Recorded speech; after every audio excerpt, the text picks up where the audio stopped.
let's explore a principle that has revolutionized the way we think, communicate, and interact. A principle that has the power to transform falsehood into fortune, deception into dominance, and men into gods. It has been an amazing journey with you. Thank you so much for staying with us. Come as we embark on another exciting story.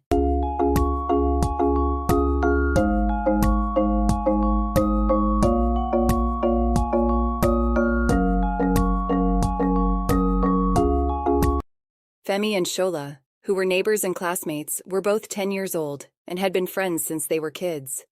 Femi was known for his consistency in telling the truth, no matter the consequences. Shola, on the other hand, would occasionally tell the truth, but often mixed it with lies to suit his needs. When Femi spoilt the TV in Mrs. Okoro's house, he admitted it and apologized with remorse. She scolded him and reported to his parents, who in turn scolded and punished him. When Mrs. Okoro's daughter accused him of breaking her toy and Femi denied it, Mrs. Okoro believed him. She said, if he can admit to a more serious offense, then he would not lie about a minor one. On the other hand, Shola's occasional truth-telling and frequent lies made people doubt his words. They would only believe him if someone else were to authenticate his words. When he told the truth about helping an old woman carry her groceries, no one believed him, thinking he was just trying to impress them. They only believed when they heard the old woman praising him for his help. When he lied about owning a new bicycle, which was later discovered to be borrowed from his neighbor, they laughed at him and dubbed him a liar. As time went on, Femi's reputation for honesty was well known. People trusted him with important tasks and would always call on him to confirm the truth on a situation he witnessed. Shola, however, struggled to make friends and was often excluded from social events. One day, Femi and Shola had a heart-to-heart conversation. Femi shared how his honesty had positively impacted his life, and Shola confessed how unhappy he was whenever he was doubted. Shola realized the importance of consistency in telling the truth and made a conscious effort to change. It wasn't easy, but Shola started small, telling the truth in everyday conversations.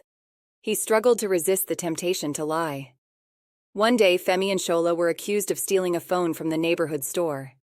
Femi immediately denied it, and the store owner believed him without hesitation. Shola, however, initially denied it, but later confessed to taking the phone. The store owner was furious and scolded Shola for lying at first. He was accused of cheating on a test and denied it. Some classmates didn't believe him, but the teacher who had noticed Shola's newfound honesty believed him. Shola was pleasantly surprised and encouraged. With Femi's influence, he persisted telling the truth against all odds. Slowly but surely, people began to trust him again, making him build strong relationships and earn respect. Years later, when Femi and Shola were young men, they sat on a bench in a park. They reflected on their journey and the impact of their choices on their lives. Femi's consistency in telling the truth had earned him a lifetime of respect and trust, while Shola's transformation showed that it's never too late to change and that honesty is always the best policy.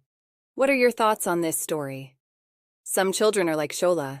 They speak the truth or tell lies, depending on the situation. But what is the reason behind their actions?